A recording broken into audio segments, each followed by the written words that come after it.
नमस्कार फॅमिली, आज आपण बनवणार आहोत चमचमीत सिंधी पद्धतीने साई भाजी। तर बघूयात कशी बनवायची ते।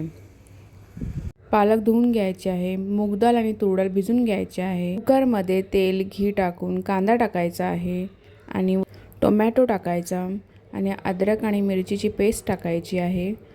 लागणारे मसाले लाल मिरची पावडर, धनिया पावडर, आमचूर पावडर, मीठ टाकायचं आहे आणि मिक्स करून घ्यायचं आहे।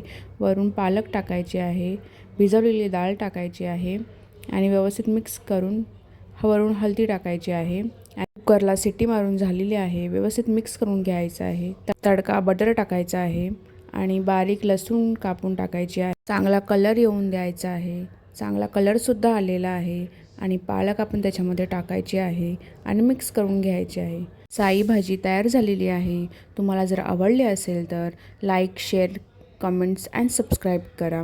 थँक्यू।